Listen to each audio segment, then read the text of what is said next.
10:15 de la mañana, seguimos en la radio escucha, ya vamos a estar con una nota interesante que teníamos para todos ustedes. Vamos a seguir hablando sobre la alimentación saludable, sobre la nutrición. Por eso estamos acá con Emanuel Fabiano, que podemos decirlo, casi nutricionista. Vamos a decirlo, le vamos a tirar buena suerte para presentar su tesis, así que lo saludamos y le agradecemos que haya venido. ¿Cómo va, Emma? Hola, ¿cómo estás, Leo? Todo bien, por suerte. Bueno, nosotros esta semana estamos hablando de nutrición y alimentación saludable, y para arrancar queremos que nos cuentes más o menos de qué va esto de la alimentación y la nutrición. ¿Qué diferencia hay o si es lo mismo? No, muy buena tu pregunta porque no es lo mismo hablar de alimentación y nutrición. Para hablar de alimentación saludable primero hay que deslindar estos dos conceptos. La alimentación es un acto que hacemos todos y que atraviesa transversalmente distintos factores, ya sean sociales, culturales, económicos, políticos, estacionales, religiosos, costumbres, gustos, etc. Cualquier factor. Por lo tanto, es un acto que hacemos de manera consciente y por lo tanto es educable. Atención con esto porque es importante. Es un acto de manera voluntaria, consciente y educable. La nutrición, por el contrario, es un acto fisiológico. Pura y exclusivamente fisiológico, que por lo tanto es involuntario, lo hacemos de manera inconsciente, trabaja nuestro organismo, y cuya función principal es mantener el estado de salud de las personas. Entonces tenemos la alimentación y la nutrición por un lado. Ahora bien, cuando trabajamos en conjunto, ¿sí? Cuando trabajamos en conjunto es lo que establecemos como alimentación saludable. ¿Qué es la alimentación saludable ahora sí, para entrar en detalle? Es aquella alimentación que cubre el requerimiento energético y nutricional que cada uno de nosotros necesitamos. Aún así, debemos ahondar un poco más en detalles y entender que ese requerimiento calórico, y nutricional está sujeto también a la alimentación, entendiendo la alimentación también como lo mencionamos anteriormente, ¿no es cierto? Que hablábamos de cuestiones culturales, factores ideológicos, filosóficos, etc. Estos dos componentes es lo que nos forjan la alimentación saludable. Bien. ¿Se entendió? Sí. Nosotros acá lanzamos alguna manera para presentar el tema de esta alimentación saludable, una especie de texto en que trazamos una diferencia entre lo que es comer y alimentarse, que no es lo mismo. Para la gente que por ahí dice ¿qué vamos a comer? Y otros que dicen qué vamos a ingerir o cómo nos vamos a nutrir. Digo, no es lo mismo comer que alimentarse. Son dos términos totalmente distintos. Sí que tiene que ver con una cuestión de saludable, sí, más que nada. Sí. Comer, uno puede comer lo que quiera. Cualquier cosa, claro. Exactamente. Ya sea una hamburguesa, lo que sea. Ahora, cuando uno se alimenta, uno además se nutre. Y a partir de allí es cuando empezamos a hablar de alimentación saludable. Por eso, cuando este es un tema de que todo el mundo habla, de que mucho que lo trabajan de distintos factores, ya sea médicos, profesionales de la salud o marketing, etcétera, pero que muy poco se conoce. Para hablar de alimentación saludable, entendamos primero qué es la alimentación y qué es la nutrición. Es a partir de aquí es cuando se empieza a desarrollar mejor el tema y nosotros lo podemos entender mejor, por supuesto. Digo, bueno, nosotros también esta semana queríamos hablar de lo que es el veganismo, de lo que es ser vegetariano. ¿Cuáles son las diferencias? Porque hay algunas mínimas diferencias entre estas dos corrientes. Exactamente.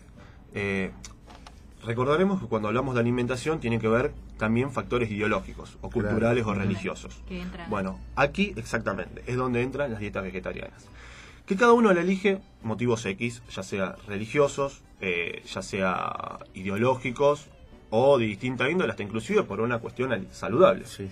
Entonces aquí entra donde entran las dietas vegetarianas. Dentro de estas dietas vegetarianas, como decís vos, hay distintas variedades. Por ejemplo, vegetarianos estrictos, que comúnmente se conoce como la dieta vegano.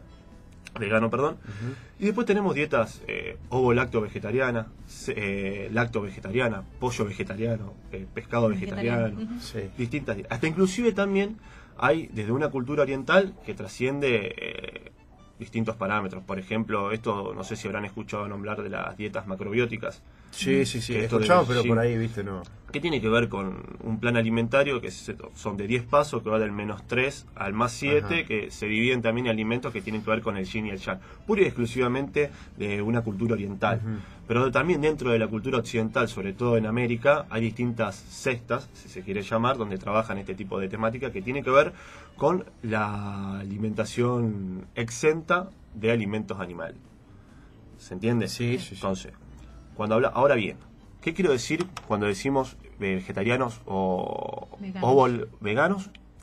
Son aquellos que consumen exclusivamente frutas, vegetales o cereales integrales, no consumen alimentos vegetales, ya sea huevo, leche o carne. Ah. Carne de ningún tipo, porque recordarán que antes hablábamos de lacto vegetariano. ¿Qué Sí. quiere decir esto? Aquellas personas que consumen exactamente lácteos Y y vegetales. vegetales. Ovo lácteo vegetariano, huevo, leche y vegetal.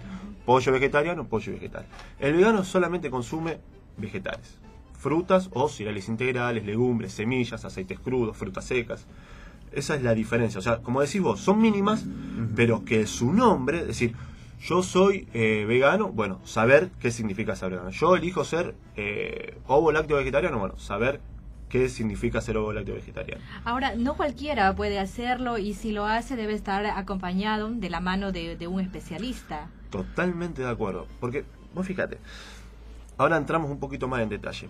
Hablando también de alimentación saludable, hay 4 leyes que se tienen que respetar siempre.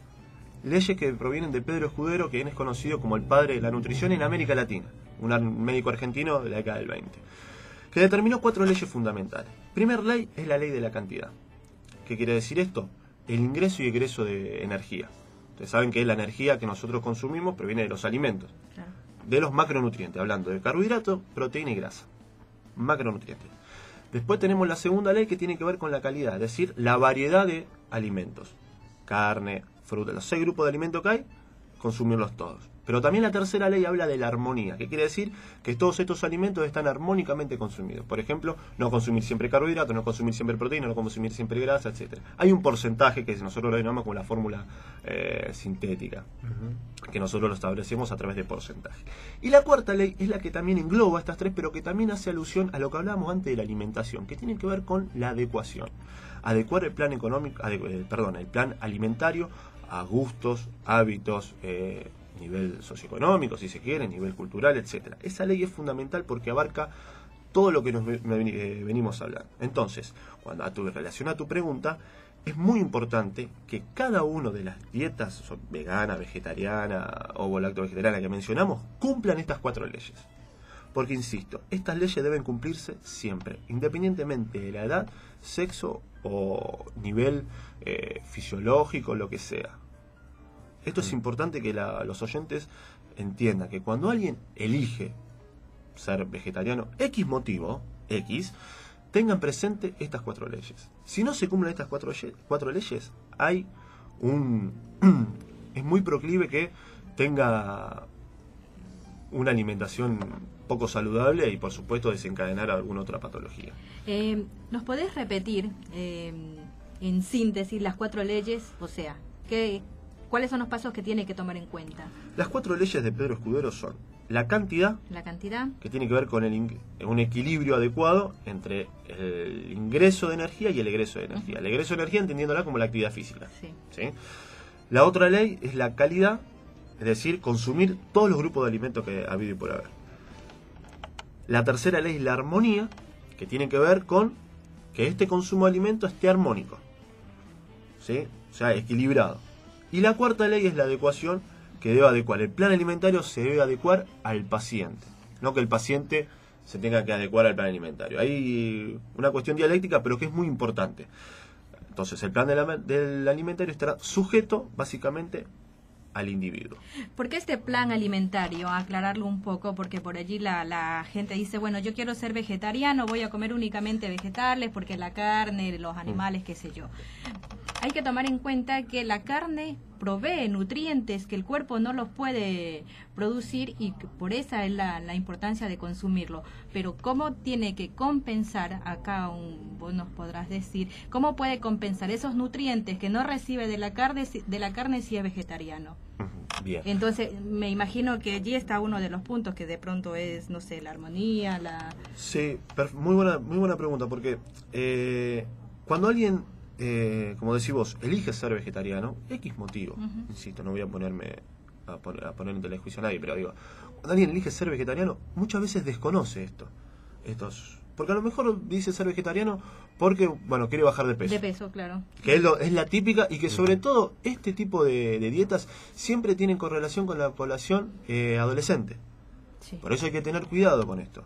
Que provoca los otros temas y problemas de salud. Exactamente, sobre todo, y permítame un paréntesis, muchas veces dietas alimentarias salen en distintos medios de comunicación como en internet o revistas y hacen que esta dieta baje de peso, entonces nos hacemos vegetarianos por esa, pero desconocemos estas leyes y a futuro puede generar muchos problemas, sobre todo en la adolescencia, que está atravesada, sobre todo la población adolescente en Argentina y también en el mundo, hay que hablar también, está atravesada por distintas patologías, ya sea los trastornos de la conducta alimentaria, haciendo hincapié en anorexia, bulimia, obesidad también, y problemas de el bullying o todas las cuestiones que surgen ahora. Por eso hay que tener cuidado. Cuando alguien elige ser vegetariano, independientemente de la estructura, tener presente estas 4 leyes. Y para eso necesitamos sí o sí la presencia de los profesionales de la salud, ya sea un médico o un licenciado en nutrición.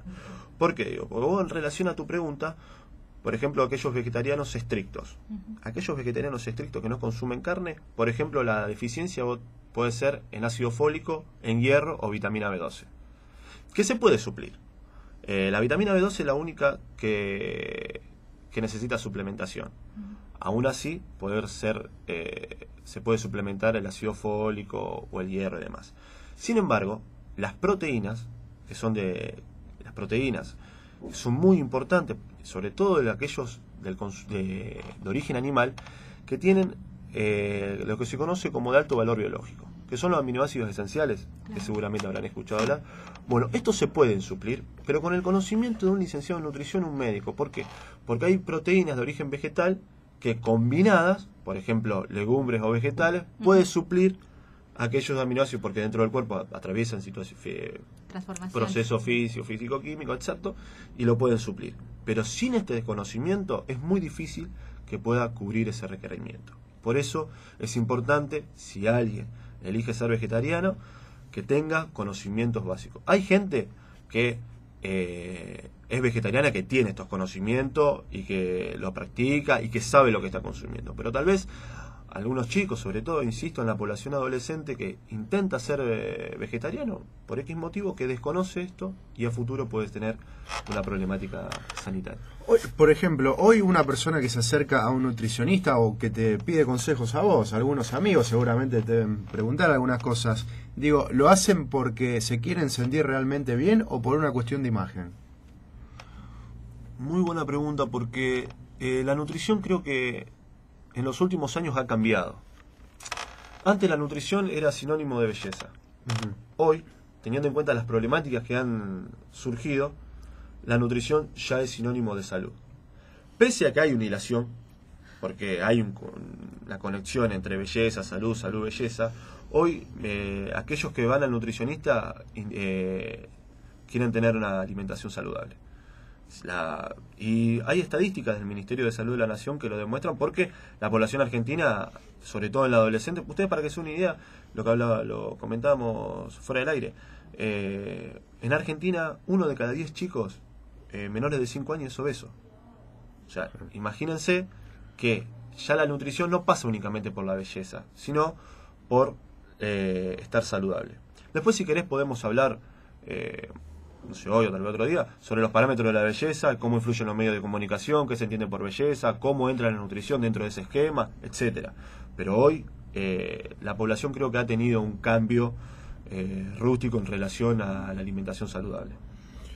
No, te preguntaba eso porque la verdad este último tiempo, algo que noto yo, es que la televisión marca mucha tendencia. Y si vos no estás flaco, no tenés un buen cuerpo, el mensaje que se baja es que no vas a llegar a nada. Digo, ¿cómo se contrarresta eso desde la nutrición? Primero hacer hincapié de qué es la belleza. Eso es fundamental. La belleza no es alguien que... la belleza no se impone. O sea, cuando vos decís, que lo decís muy bien, es porque hay alguien que tiene el poder... Esto no me voy a poner a filosofar, pero Michel Foucault, que el filósofo francés del siglo XX, decía que los medios de comunicación tienen el poder de imponer distintas estructuras. Por ejemplo, la belleza. Hoy es bello aquellos quienes tienen esta cintura, tienen esta ropa, claro, tienen esta medida y comen esto, por ejemplo. Y a través de ahí están los medios de comunicación y están los distintos programas donde ven esas mujeres o hombres esbeltos, cintura chica, que esto que el otro, pero no exhiben lo que realmente padecieron. Claro. ¿Se entiende? Entonces, entender que la belleza la impone alguien que tiene el poder, por ejemplo, la industria alimentaria, por ejemplo, la industria de la moda, por ejemplo, la industria de los medios de comunicación, para imponer un parámetro de belleza. Ahora, eso nosotros también tenemos que tener el poder de decir que no. Y eso es fundamental. Y ahí uno debe empezar a conocerse. ¿Qué es lo que quiero? ¿Qué es lo que no quiero? Y no meterte cuando ves una revista, viste que vos empezás a leer revistas y siempre hay dietas, o en las páginas de internet hay dieta, y uno dice, bueno, voy a empezar a hacer esta dieta, por ejemplo, ¿no? Entonces la empieza a hacer, por supuesto que al ver un cambio cualitativo y cuantitativo de lo que yo venía consumiendo y lo que está, hay una disminución de peso. Hasta que llega un momento que esa disminución de peso se hace una meseta. Entonces, también hay que preguntarse, si bien disminuí de peso, ¿qué es lo que disminuí? ¿Qué perdí? ¿Masa grasa? ¿Masa corporal? Los requerimientos nutricionales, ya sea de micronutrientes, vitaminas y minerales, ¿están acorde a mi edad, a mi peso, a mi estatura? O sea, hay un compendio de factores que hay que tener en cuenta cuando uno baja de peso. Exactamente, por eso es importante la figura del licenciado en nutrición. Por ejemplo, y permitime tener un paréntesis, hablar sobre los mitos nutricionales, que muchas veces son mitos populares que no son más que construcciones sociales, que solamente el conocimiento se lo puede erradicar. Ustedes fíjense, seguramente habrán escuchado hablar sobre alimentos quemadores de grasa. Sí. Hay una diferencia sustancial de lo que es un alimento quemador de grasa y lo que es un alimento reductor de grasa. Los alimentos quemadores de grasa no existen. La única manera científicamente comprobada de quemar grasa es ejercicio. Ahora bien, ¿qué tipo de ejercicio? 30 minutos con un 60% de tu VO2 máximo. ¿Qué quiere decir esto? Tu capacidad pulmonar máxima. A medida que seguís entrenando, por supuesto que la intensidad va a modificar, etcétera. Pero no más de 30 minutos. A medida que 30 minutos, lo que pasa es que se empieza a oxidar, se empieza a quemar otro sustrato, como por ejemplo los carbohidratos y proteínas. Ahora bien, ¿qué hay alimentos reductores de grasa que tienen que ver con los alimentos que reducen la grasa? Por ejemplo, el colesterol, las triglicéridos, etcétera, que están en el torrente sanguíneo. Que por ejemplo son las fibras que tienen que ver con la hortaliza y los vegetales. Consumo de fruta, consumo de verdura, etcétera. Como también las semillas, las frutas secas y los aceites en crudo. Entonces, hay, por ejemplo, es una diferencia dialéctica pero sustancial. Y muy importante, en donde muchos aprovechan ese desconocimiento social e intentan vender. Por eso hay que tener en cuenta, pongámonos presente, cuál es el interés de los profesionales de la salud con los intereses del marketing o de la industria alimentaria, etcétera. Emma, te comprometemos para la próxima para seguir hablando de todo esto porque está muy bueno y lamentablemente muy amplio. Sí, y nos quedamos sin tiempo, pero la próxima para contarle a la gente cómo tiene que hacer para sentirse bien más que para verse bien. Digo, alguna dieta, hacer ejercicio, comer sano, pero lo dejamos para la próxima. Sí, sí, por favor, hay que entender que la dieta, la alimentación es subjetiva. Es de uno. Nunca copien la dieta que hace otro, porque hay distintos factores, distintos parámetros que están en juego y que es muy importante tener en cuenta, insisto, que la dieta es individual, subjetiva. Y por eso asesorarse. Exactamente, fundamental. Por eso 3 factores fundamentales. Primero, y permítame cerrar con esto, si elijo ser vegetariano, ¿por qué? ¿Y qué tipo de vegetariano soy? Si soy vegano, vegetariano. Segundo, tener presente el asesoramiento, como vos decís, de un licenciado en nutrición, un médico. Y tercero, no se dejen llevar por los distintos medios de comunicación que intentan usufructuar con esto. Bueno, muchas gracias, Emma. La semana que viene te comprometemos y hacemos otra breve clase abierta para toda la gente. ¿Te parece? Sí, yo estoy a su disposición. Perfecto.